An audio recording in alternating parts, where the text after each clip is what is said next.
Guys नमस्ते सबैजनालाई फेरि पनि मेरो न्यू ब्लगमा। आज चाहिँ हामी कामबाट फर्किँदैछौँ। अहिले चाहिँ हाम्रो पोर्चुगलको वेदर चाहिँ यस्तो भइराखेको छ।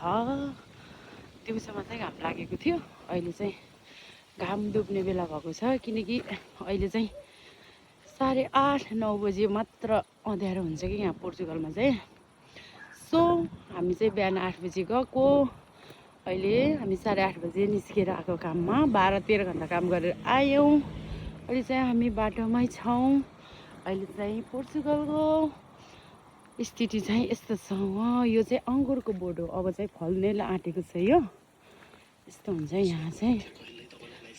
हेर्नु न, आकाश कस्तो राम्रो देखेको छ। अनि तपाईँहरू कस्तो छ? हामी त सन्चै छौँ, ड्युटीबाट फर्किँदैछौँ।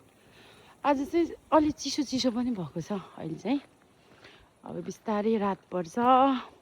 अब घर जाने, घर गएर फ्रेस हुने, भाँडा धुने, खानाको भाँडा, त्यसपछि भोलिको लागि के खाने भनेर बनाउनु पर्ने हुन्छ। खाना बनाउने, खाजा बनाउने, त्यसपछि खाएर सुत्नुपर्ने हुन्छ। हाम्रो पोर्चुगलको लाइफ चाहिँ यसरी बितिरहेको छ। अनि तपाईँहरूको कसरी बितिरहेको छ? यो भिडियो कहाँबाट हेर्नुहुन्छ कमेन्ट गर्नु होला। अनि लाइक, कमेन्ट, सब्सक्राइब गर्नु होला भन्न चाहन्छु। र हेर्नु, हाम्रो चाहिँ यस्तो छ वेदर। वाउ, पोर्चुगलको घरहरू चाहिँ यस्तो हुन्छ। हेर्नुहोस् न गाइस, आकाशमा चाहिँ माथि छानामा चाहिँ रातो हुन्छ कि ढुङ्गाको जस्तो यस्तो हुन्छ। ल हेर्नु, हामी नेपालीहरू बल्ल कामबाट फर्किँदैछौँ।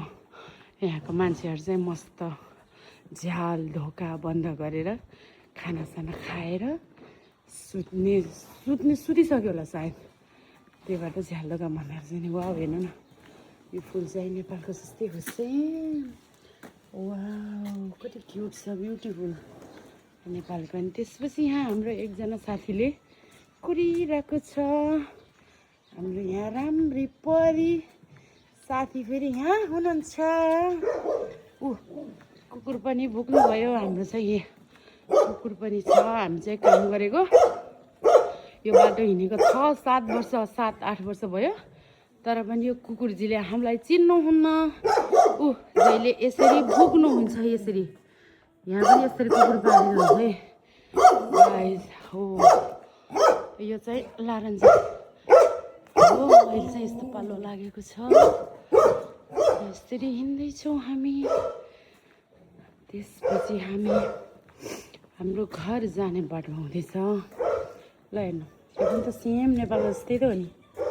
कति क्युट गरेर बनाउँछ यहाँ। ल हेर्नु, वाह, कति राम्रो गरेर बनाउँछ। हामी चाहिँ यसरी आउँदैछौँ। हामीले यहाँ कुर्दैछौँ बाटो। यसरी बाटो कुरेर बस्नु। के भयो आँगा? डरायो?